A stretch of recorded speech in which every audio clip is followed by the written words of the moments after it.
Just several things I want to highlight. Not only did Miss Diaz shoot Christopher Jones in the back, she left him to rot, Your Honor. Not only tried to convince his family and friends that he was still alive through her texting them on his cell phone, she also tried 2020 CR 11865, State of Texas versus Mary Jessie Diaz. Can I have parties announced for the record for the state? Alan Jackson to the state. Defense? Charles Buck and Jim Tochi for Ms. Diaz. And are you Miss Diaz? Yes, Your Honor. You entered a plea of no contest on July 16th to the offense of murder. According to the plea bargain agreement, punishment is to be assessed at a cap of 25 years in the prison. There are no applications, and of course, for murder, you're not eligible for probation. Have both parties had a chance to review the PSI report? Yes, Your Honor. Yes, Judge. Any objections to the PSI report? Not from the state, Your Honor. No objections, Judge. All right. Any witnesses from the state or the defense? Not from the state, Your Honor. We just have argument. No witnesses, Judge. All right. Then the court will hear argument. State, I'm Yes. assuming you're requesting that I hit the cap? Yes, Your Honor. We feel that the 25 is already taking kind of evidence and other things into consideration. But especially after, if you read the PSI and you've had a chance to review the report, to review the autopsy, there's just several things I want to highlight. Not only did Miss Diaz shoot Christopher Jones in the back, she left him to rot, Your Honor. She left him alone in that house for the better part of a month.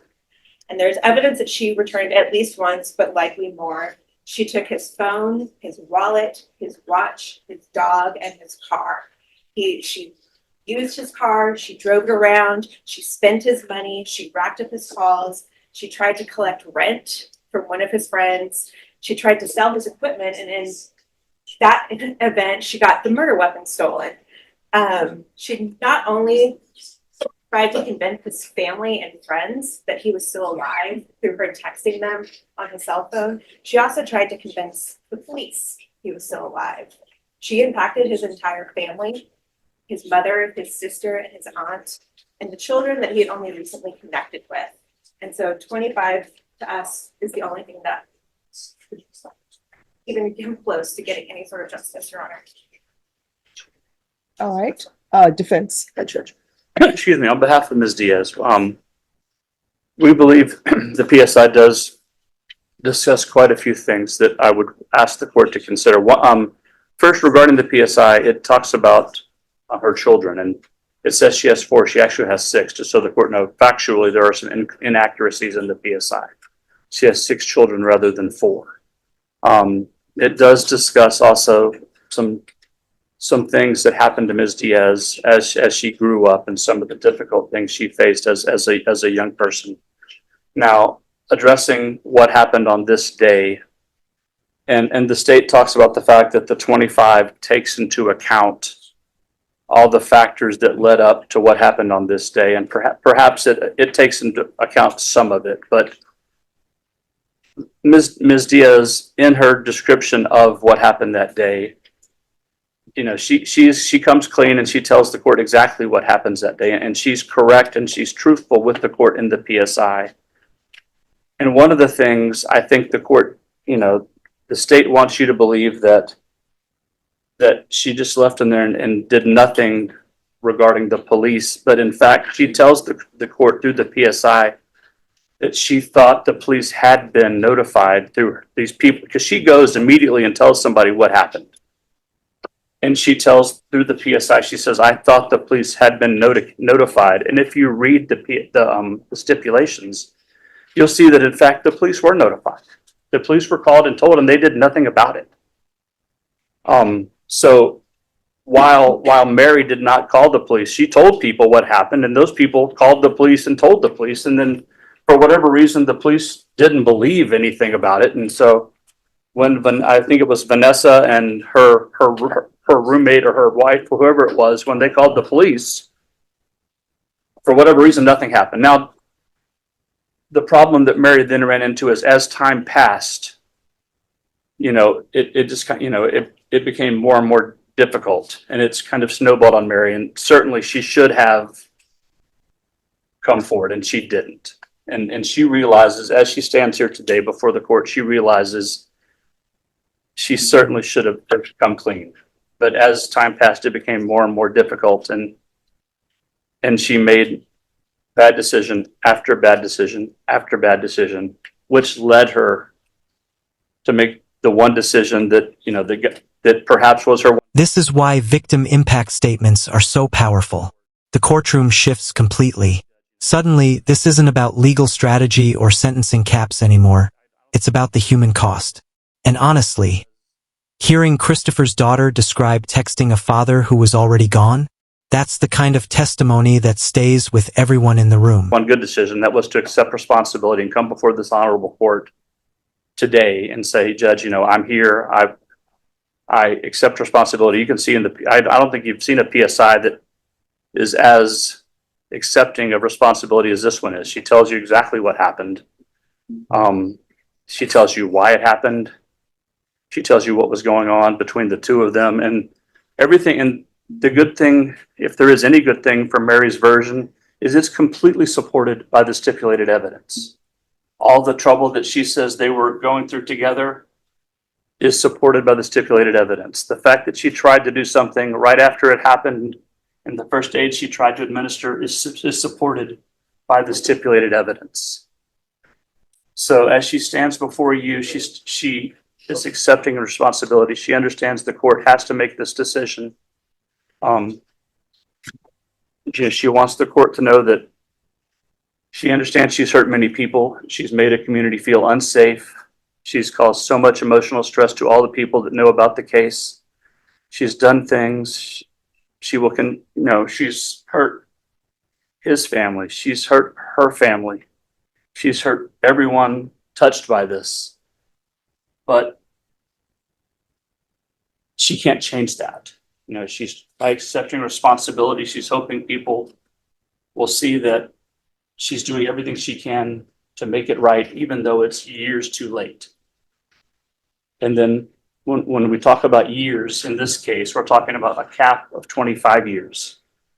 And the court, you know, has the ability to consider, you know, obviously a cap of 25 means 5 to 25. And we're certainly not thinking by any stretch the court should consider anything between 5 and 25. The court shouldn't. This is a murder case. This is the taking of someone's life.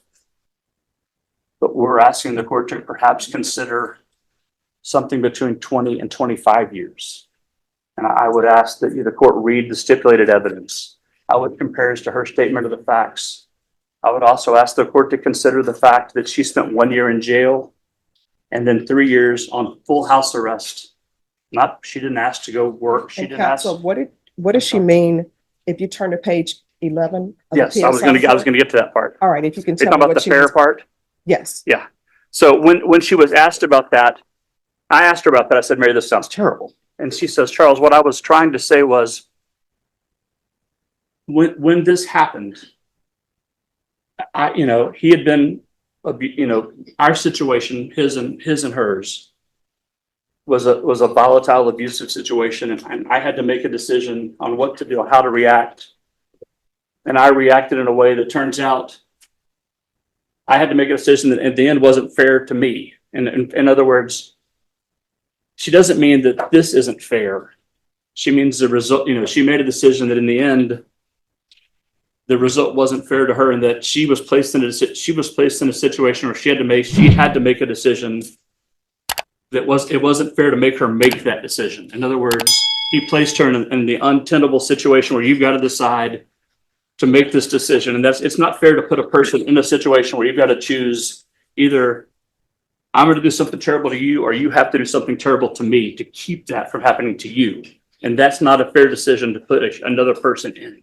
And that's what she meant. She certainly does not mean that it's not fair that she's before this honorable court. So, and because I asked her about that, I've cringed just like I'm sure you did when you read that. But that she's not inferring or not telling this honorable court that it's not fair that she's here. It's certainly fair. She's here. And if it wasn't fair, we wouldn't be here. We'd be in trouble. Certainly, Mr. Tochi and myself, if we didn't think it was fair, we wouldn't have pled. We wouldn't be here. She understands, she accepts. What she meant was it's not fair to put in a person in a position to have to make that choice. Hey, am I going to have to hurt you?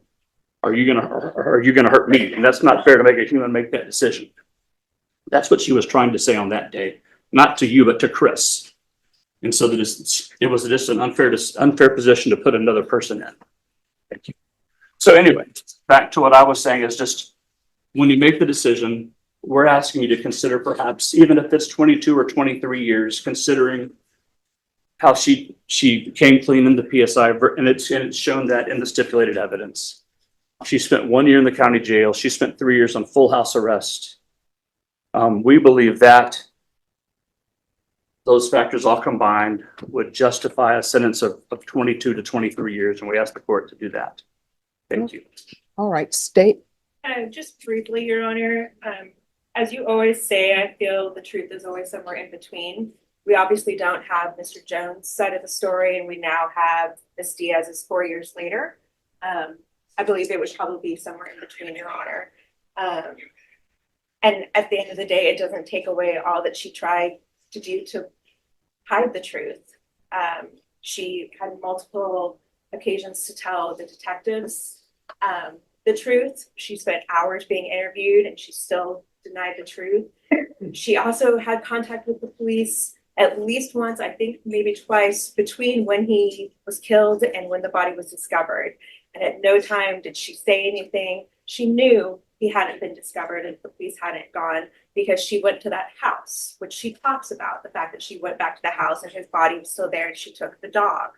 So, Your Honor, 25 is the only real option here.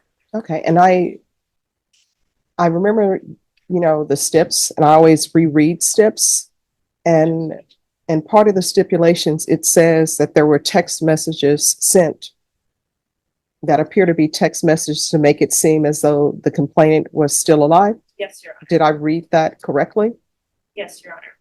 To multiple friends and family. All right. Does anybody want to address that part of the stipulations?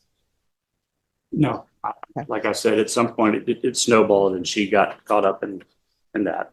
All right. Anything else from either side? No, Your Honor, just a reminder that we do have the family for victim impact on Zoom. All right. Ms. Diaz, I want you to know when the state makes an offer a cap of 25, always consider the full range, because when people offer a cap of something, so I consider 5 to 25. I don't automatically say, oh, I'm giving this person 25 or 24. I consider the entire range of punishment. Okay. And I understand what the defense is asking for. I understand what the state is asking for. And I appreciate both people being reasonable in what they are asking for. All right. As previously stated, the court is finding you guilty. The court will give you credit for any time served. The court will sentence you to 25 years in the prison. Did you review the document entitled Trial Court Certification of Defendant's Rights to Appeal with your attorney? Did you understand it and sign it? Yes, Your Honor. All right. Because this is a plea bargain agreement, because I followed your plea bargain agreement, and because you waived your right to appeal, you do not have the court's permission to appeal. Because this is a felony conviction, you're not allowed to own or possess any weapons or ammunition.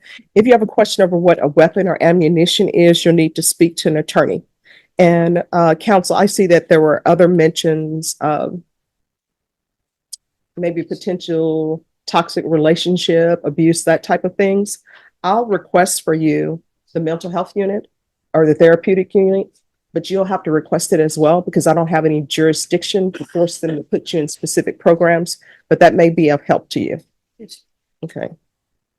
And your defense counsel will explain more to you about how you could potentially maybe get in those programs. Is there? Would the court consider granting her credit for the time she was on the monitor? No. All right. And so we are off the record. My understanding, you have victim impact. Yes, Your Honor. Do you know I have a Husi SL112C No, and a Teresa? Teresa for sure. Yeah, Teresa's the I think other family they have walked in just to be part of it, Okay. but I'm not a but Teresa's the All right. All right. If you could please unmute. But you'll have to request it as well, because I don't have any jurisdiction. All right. Are you Miss Felix? Yes, I am. All right, and are you is she's the person who's going to give impact? Yes, Your Honor. All right, Ms. Diaz, victim impact is where family members may talk to you and tell you about how this has impacted their life. Always require that everybody treats everybody with respect, okay? Yeah. All right, Ms. Felix, you may begin. Good morning. First of all, Honorable Judge Boyd, we, the surviving family of Christopher Lee Jones, would like to express our gratitude for the opportunity to give a small measure of how our family has been impacted. I was told we'd only have a few brief moments, and I've narrowed it down to 7-8 minutes, if that is at all possible. Yes. I would like to start with the statement from his mother, Leela Peterson. I'm sorry, I'm pretty nervous, obviously. Chris was my firstborn and only son. My hope was that his life would be blessed and anointed by God. That's why I named him Christopher, which is Greek, and Greek means bearer, carrier of Christ, anointed, and that he would always be protected by God. When he was growing up, my family and I tried to provide love and support to him in all he tried to do. Music was always his love and gift. As he ventured on his own, Now the defense pivots to the classic mitigation strategy, accountability. They're basically telling the judge, yes, terrible decisions were made, but eventually she admitted everything. The problem? Judges often ask one brutal question. Did the confession come from remorse? Or because the lies finally stopped working? would be a self-fulfilling prophecy for his life. His music was beginning to show how special he was. He was completing his first CD, his tribute to God. Throughout the years he was away from home, we would always keep in touch, and he would tell me about his trials and blessings that led him to writing the songs on his CD. He thought he would finally be able to bless others with his songs. Then evil crept into his life in the disguise of a trusted friend and heartlessly ended his life. All the good memories have, all the good memories have been replaced by sorrow, despair, and disbelief that this could happen. I will never again receive a call from him to let me know he's okay and share with me what has been going on in his life. The cruelest cut of all is the reality that he is gone forever from those of us who loved him, and evil still remains. Next, I would like to share with Mary. Mary, I know you know what Chris is going through with his children, how much he missed them. It had been, about 15 years, I believe, since last time he had seen them. I want to share with you what his daughter, his second daughter, Samira, shared. The day I got the call that my dad had died, my whole world shattered. I felt as if time did not exist. Everything was happening all at once, and I felt as if my life was crashing down on itself, leaving nothing but my broken heart. I remember what happened after we got the phone call. I ran to the washroom and began crying. I kept washing my face because I couldn't believe that my dad had died. It felt like a nightmare, but it was one I could not wake up from and would have to live through for the rest of my life. I stayed in my bed for weeks, heartbroken and motionless. All I could do was replay memories of my dad in my head and look at pictures in our texts because that was all I had left of him. All I could think about is how it could possibly be true. My dad is dead. I kept telling myself and praying to God that he was somewhere on vacation and just forgotten his phone, or he'd just been super tired and was resting. And that was the reason why he wasn't answering his phone. I couldn't believe it. How could this happen? Everything was going so well. It was like every other day I was just talking to him about movies. The last thing my dad said to me was about a movie that he recommended me to watch to help me with my social studies project.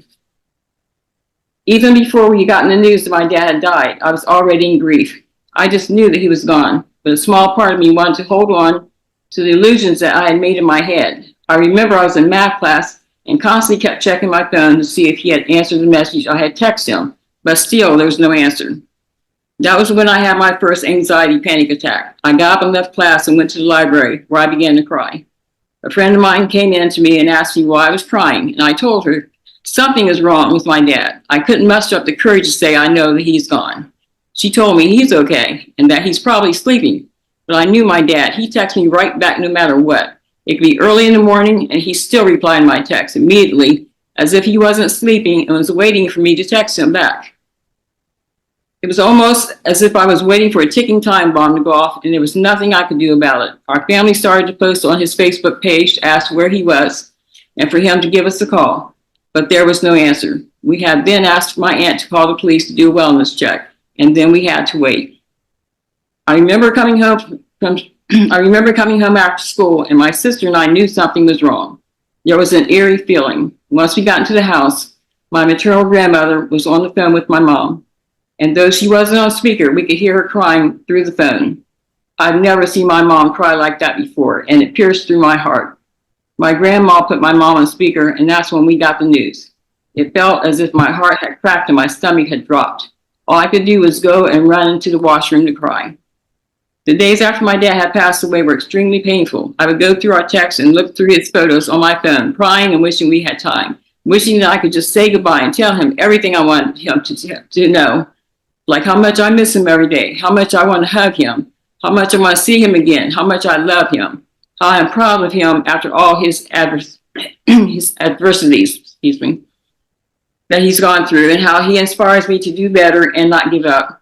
I wish every day that I could have the chance, a moment, even 5 minutes with my dad, but that will never happen. When I went back to school after weeks upon weeks and still was grieving, my friends were giving their condolences. But it felt as if all their words went into my ears like an empty black hole and disappeared. I was in disbelief, and all I could think about is, how is this even possible? How can I be in a world where my dad isn't here? It didn't make any sense to me. I couldn't believe that the only thing that I had left of my dad were pictures and memories. He was just here. He was just here. So how could he be gone forever? I have a hard time accepting my dad died. I know that eventually everyone passed away, but I thought that my dad would at least have more time before he passed away. I would be there by his side, being there for him and help him through his final steps. I thought that he would at least be given one more moment before there would be no more moments at all. In fact, I still cannot believe it. I catch myself reading through our texts and calling him, crying, hoping he'll pick up, knowing that will never happen. Every time I try to talk about my dad, all I can do is cry. I have problems sleeping because of panic attacks and anxiety. I fear losing my mom and my family. I can't handle it. When my dad died, all I could think about is why? He didn't deserve this. He didn't deserve what happened to him. Nobody does. And nobody's family deserves to go through the pain my family has gone through. This last year, I came to the realization that I'll never see my dad again, speak to him, hug him, and tell him how much I love him, or even spend time with him, because that was all taken away. When my dad died, I cried so much to the point that I couldn't physically cry anymore, and crying became painful. My eyes would burn from the tears, and my throat was so sore till I couldn't speak, and even to drink water was painful. I couldn't. I was in too much pain. I was heartbroken. My dad's death didn't just change my life. It shattered and destroyed it. I became so distressed that my pituitary gland became extremely swollen, and I had to get MRIs. I began to have headaches constantly, and all I could take was medication after medication. I would be sick all the time and could not sleep because of how bad my anxiety and panic attacks had gotten, and I was only 16 at that time. All this is caused by the stress I endured from my father's death. It didn't just shatter my heart and break me on the outside, it broke me on the inside as well. Before my dad passed away, I was getting straight A's in school, but when he died, I couldn't do it anymore. I felt as if studying was a waste of my time. I realized how short time is. I couldn't waste my time studying if I could spend it with my family, because how would I know if this was the last time with them? I found myself trying to compensate for how I felt about the waste of time I spent studying, when I could have been talking to my dad, when I could have been replying to him, talking to him, instead of telling him, "Dad, can I talk to you later? I'm studying right now." But I'll talk to you later. I love you. One of the worst words, later, because later never came. Later didn't exist for us. I graduated in the class of 2022, and I remember when I was watching my classmates walk the stage, all I could think about is how my dad was so excited to see me and my siblings graduate, but that was taken away from him. And the day that was supposed to be my happiest became my saddest. All I could do was to try not to cry as I heard dads cheer for their daughters as they walked across the stage, on to the next chapter of their lives, knowing that my dad would never be able to do that. Excuse me. For many people, when they lose their parents, it's by old age, and they know they're about to lose them. They are prepared. Family members can say their final goodbye and have closure before they lose their parents, but I was never awarded that. The last thing my dad ever said to me was, "Hey, Samira, what's up, Angel? Did you watch that movie yet?" And I never got to reply. I never got a chance to say I love you. I never got a chance to say goodbye to my dad because that was taken away from me and my siblings, my family, and the people I love. Dad, I love you so, so, so much. Words can't even express how much I love you. I'm so, so proud of you. I couldn't have asked for a better dad because even if I did, I would just get you. I wish we had more time because a few words can't express how I feel. I'm so grateful for you. You made me a better person. You made me realize so many things I didn't know about myself. You inspire me. You are me and I am you. You are my life, my moon, my sun, and my star. Not just my world, but my entire galaxy and universe. You are my existence. Samira Jones. Oh,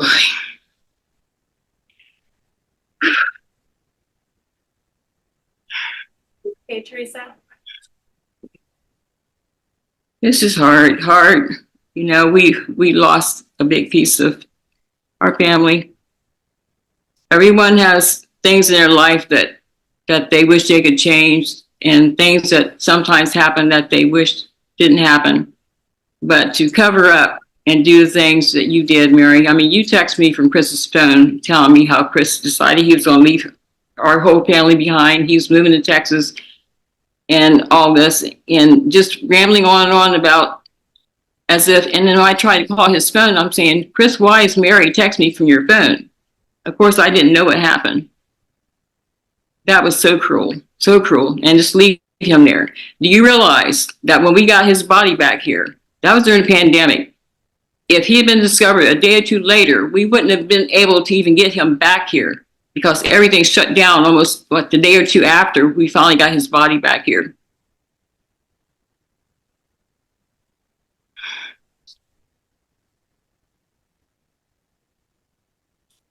I don't know what else to say. I hope God has mercy on your soul, that you understand what you have caused, you know, whether intentional or not, I don't know.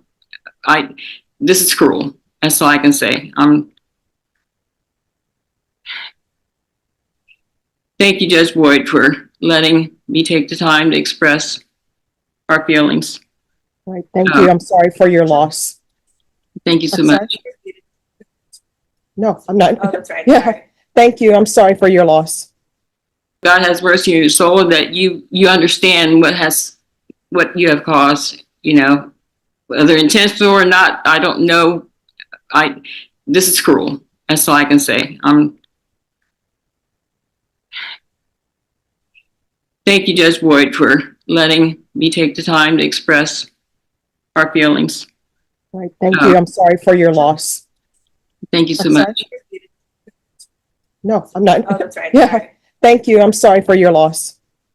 Court is calling 2021 CR 4317, State of Texas versus Kevin Lawwill. Can I have parties announced for the record for the state? Ryan Grimmer for the state of Texas. Defense? Tom Schaefer for Mr. Lawwell. Are you Kevin Lawwill? Yes, ma'am. Showing you a document entitled Motion to Enter Adjudication of Guilt and Revoke Community Supervision. Did you review that with your attorney? Did you understand it? Yes, ma'am. Are you the same Kevin Ray Lawwill who was placed on deferred adjudication in 2021 CR 4317 for the offense of possession of a controlled substance, penalty group 1, 4 grams to 200 grams on August 30th, 2021 for a period of 5 years? Is that you? Yes, ma'am. State? Yes, Judge. Violated condition number 16 on or about the 21st day of September 2022 in Victoria County, Texas. The defendant, Kevin Ray Lawwill, did then and there fail to apply for, provide documentation of attendance, and comply with all rules, regulations, instructions, and financial agreements as directed by the court and or supervision officer and or the head of or authorized personnel of the following program, a parenting class, in violation of condition number 16. How do you plead to that? True or not true? True. We State. waive the remaining conditions, Judge. Any objection? No, Your Honor. Did you understand by pleading true to violation of 16, the court could find it true, grant the motion, find you guilty, not grant you community supervision, and sentence you up to 20 years in prison and up to $10,000 fine? Did you understand? Yes, ma'am. Knowing that, do you still wish to plead true to violation of 16? Yes, ma'am. Court will find violation of 16 true. Is there an agreement? We do have an agreement, Judge. We have an agreed recommendation to the court that you enter an adjudication of guilt on Mr. Lawwell's case. However, you deny the MTR and just place him on straight probation. All right. And what are you all requesting as an underlying sentence? Judge, I kind of told Mr. Schaefer I would defer to the court on the term, but I would say maybe somewhere in the 5 to 7 year range. All right. So here's the question that I have. So what I see there are other things in here, but he hasn't done the parenting class. Why is there a request to convict him? Judge, I think it's because he had, obviously there's a new number 1 on there that we didn't go forward on today that he's dealing with in Uvalde. That was the recommendation. I'm sorry, Victoria. Mhm. That was the recommendation that probation had based on all of the violations that had occurred since he'd been on probation. Okay. Because I would like to still have him available for the full range of punishment, which would be 20 years if I'm going to continue him. Why should I continue you, Mr. Lawwell? I have no excuses. I have a lot of people depending on me. They've been depending on me. It's getting serious, and I know the consequences ahead. I mean, this has already been serious. You're on deferred adjudication. Yes, ma'am. So does anybody know what is his, and I'm not taking it as true, but what are these cases in Victoria? It's a misdemeanor marijuana and a DWI first, I believe, and he's got a different counsel. I don't have the police reports on those. So those are the only charges? Yes, ma'am. They're pending sometime in December. All right, this is what the court is going to do. Court will deny the motion, alternate mean conditions, and I'm going to extend you for 2 years. And there's to be no contact with minors until That she has since taken the parenting class since getting the MTR, and he's turned it into. probation. You knew where I was going with that. Yes. Probation. Has he completed the parenting classes now? Okay. All right, we're extending you for 2 years. There's to be no unsupervised contact with minors. And I'm going to keep that in place until the Victoria cases are concluded.